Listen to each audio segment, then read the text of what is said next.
jeg har altså introduceret dig, Ditte, og sagt de forskellige ting om, at du vil snakke lidt engelsk i dag. Men som Ditte fortæller, så skal vi altså ned på bunden fra starten i dag. Og det er jo sådan, at det faktisk er sommer, og vi har en sommergæst, der kom her i søndags ind i akvariet. Det er nemlig vores nye klumpfisk. Og målet i dag, det er faktisk at se, om vi kan få den til at spise. Så derfor går Ditte på bunden med det samme i dag. Så det er en lidt anden fodring. Hello everyone and welcome to the feeding today. Right now, I have my eyes on our new ocean sunfish. It's just right over there. And we got it last Sunday. And this sunfish, it is not used to be in an aquarium. So it's a whole new world for a fish like that. And therefore my mission today is to see if we can get something to eat. Because it is not used to a bass diver like me, and my mask is blowing a lot of bubbles, so that is a lot of noise. Therefore it has to get used to a diver like me, and then the food is coming from my hand. Ja, men det kan være, at jeg lige kan få vores lineholder til at skrue lidt op, fordi hun er nemlig lidt lav inde i vandet. Men som Ditte siger, så handler det altså om klumpfisk i dag.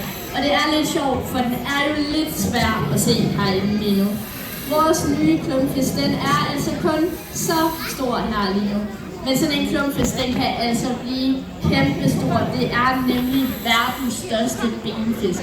Den kan blive, skal vi lige måle, hele 3,5 meter lang. Det vil altså sige 1, 2, 3 og så en halv. Og så lige 3 meter op i vejret. Så stor kan den blive. Det er godt nok en anden art, den vi har herinde. Men det er en klumpfisk. Men Ditte, sådan en klumpfisk, den skal jo så vokse helt det. Hvad er det, du giver den herinde? Herinde så får den kogte lommeslinger. Det er ikke noget andet, de spiser ude i naturen. Der er det nemlig vandmænd og brandmænd, de får det, som vi også kan kalde for gopler. Og I kan se, der er altså også mange andre fisk, der rigtig gerne vil have nogle af de her kogte lommeslinger. En af dem, det er faktisk den bandit lige der, som tager hele billedet for mig lige nu. Det er vores aftrækkerfisk. Og den får altså lige lov til. De varer er faktisk også i familie med klumpfisken. Den ligner lidt en lille en, men den er noget aggressiv. Så de skal altså passe på fingeren. Den har et næb, plejer vi at kalde det, så den kan altså blive utrolig hårdt. Men der er det smart i det, for du har nemlig sådan en brynjehandske på. Det leger jeg nemlig at have, men lige i dagens anledning, der har jeg den faktisk ikke på. Det er normalt en handske, vi har på, når det er, vi skal fodre kajer. Men det er en anden god gang, fordi sådan en klumpfisk, den skal lige vende sig til sådan en hot her først. Det tror jeg lyder som en god idé. Vi skal nemlig have den til at spise snart. Det er sådan, at en klumpfisks overlevelsesstrategi, det er at blive stor hurtigst muligt. Så den vokser altså utrolig meget, men det betyder også, at den skal spise en hel del. Så vi prøver heldigvis at få den til at få noget med. Sådan en fuldvoksen klumpfisk, som Ditte sagde lige før, så de spiser altså gopler og vandmænd i naturen. Den kan spise hele 3.000 til 5.000 gopler på en dag. Så den skal have altså rigtig meget med. Men Ditte, har du fået øje på vores lille klumpfisk nu? Den er jo lidt svær at se. Det har hun. Hvis I kigger op på skærmen, kan man faktisk se klumpfisken. Hun er lidt stille nu, og jeg tror, det er for ikke at skræmme den for meget. Det er det helt rigtigt. Jeg prøver lige at følge der, så der er for mange gopler. Og så prøver vi dem alle sammen, alle vores stykker nemlig, at have dem til med sådan en lille levende finger her. Vi bilder os den ind, så ligner vi ligger lommesvin på den der måde der. Men det her, det er altså noget, vi har gjort mange gange før. Og nogle klumpfisk, jer andre til at finde ud af, at maden kommer fra os. Og det er jo sådan, at fisk, de behøver jo heldigvis at spise hver dag.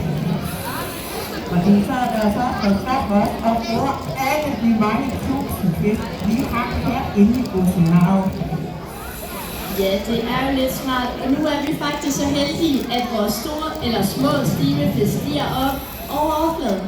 Så nu kan vi faktisk få lov at se dem, der hedder bonitotune. De kommer altså svømmende der bagved, og de har de her utrolige smukke striber. Sådan en bonitotune, den er i familie med den, man kender som makrel. Det ligner faktisk bare en stor makrel. Og sådan en, den kan altså svømme utrolig hurtigt. En bonitotune kan svømme hele 60 km i timen. Den kommer lige hernede på bunden, og når den jager, så får den altså de her striber på ryggen, som en makrel også har. Det er for eksempel rigtig flade rokker. Det er jo en fejlart, som er blevet fladvækst, kan man næsten godt kalde den. Og så har mange forskellige fladfisk, som rødspætten, skrubben og søtungen. Ja, det kan være, at vi lige skal have skruet lidt op for det, ellers så skal man gerne huske stille for at kunne høre, hvad vi siger. Som det snakker om, så er der altså utrolig mange dyr nede på bunden, selvom det ser lidt kedeligt ud. Det er sådan ude i Nordsøen, at selve bunden, det består mest bare af sand. Men der er nogle utrolig seje dyr nede på bunden, inklusive vores hajer. Det er jo sådan, nu snakkede vi om, at klumpfisken, det er en benfisk. Hajernes skelet er faktisk lavet af det, der hedder brusk. Det vi har inde i næsen og i ørerne. Så hele deres skelet er nærmest fat på klumpfisken. Hajerne herinde, de er delt op i forskellige arter. De store, vi ser, det er vores forhajer. De kan blive hele 2 meter lange. Og de har altså det, der hedder skarpe tænder. Det er sådan, at hajer, de har forskellige specialiteter. Så hvis man kigger der kommer en af vores rokker. Det er faktisk fælderen til vores haj. Men den har det, der hedder flade tænder, ligesom vores småkødte rødhajer. Det vil sige, at ude i naturen, der spiser de altså sådan noget som krabber, skaldyr, søpindsvin. Og imod vores store råhajer, de har det, der hedder skarpe tænder. Så de spiser altså sild og kan skære en sild over i et hug. Men jeg kan se, at du har fået øje på vores klumpfisk derovre bagved. Og jeg tror, at nu begynder hun at blive stille igen, og det er altså så, vi kan se, om vi kan få mad i den. Den har ikke spist endnu, og som Gitte sagde, så er det altså ikke første gang, vi har en klumpfisk herinde. Så vi kender lidt på timen. Det er forskelligt fra klumpfisk til klumpfisk, hvornår og hvordan de vil spise. Når vi håndfodrer dem, de skal simpelthen håndfodres, for de har det, der hedder en støvsugermund, plejer vi at kalde det. De suger simpelthen bare alt maden, ikke? Så man skal helt tæt på for at kunne fodre dem. Så nu prøver jeg lige klumpfisken lidt rundt igen, så prøver jeg igen her bagefter. Og så kan vi da lige kigge på en lille sjov art, vi har hernede på bunden. Det er sådan en røde nordhæle. Og den er altså bare nogle... Das ist ein Kugelfisch zur Übersetzung. Kugelfisch. Den kan jo næsten gå på bunden, ser det ud til. De har altså nogle ben der. Og med det ben, der smager den faktisk også. Det er nemlig lidt sejt, ja. Det er vores røde knorhane, det hun er fat i, og det er faktisk en dybhavsfisk, så man ser den slet ikke ude i Nordsøen, hvis man er ude at bade.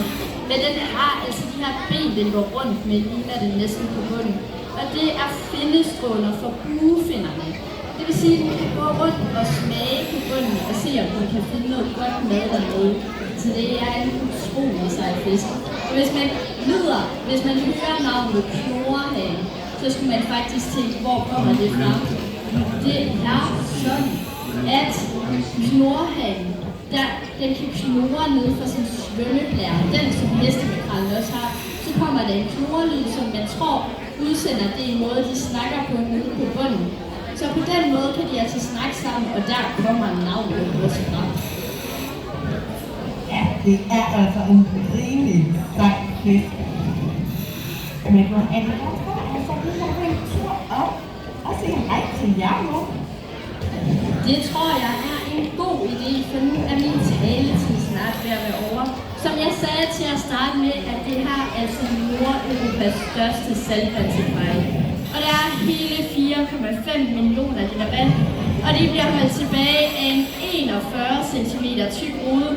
Så det kan være, at der er nogen, der vil komme op og give en high five. Og det betyder altså, at hvis I har nogle spørgsmål, så bliver jeg stående her. If you have any questions, I will be standing here to answer them later when the feeding is over. And you can just come over to me and it can be about anything. Og ellers så åbner vores Ocean View, hvor I kan få lov at se det komme op af vandet og det store oceanarie fra oven. Det er lige rundt om trappen, og det åbner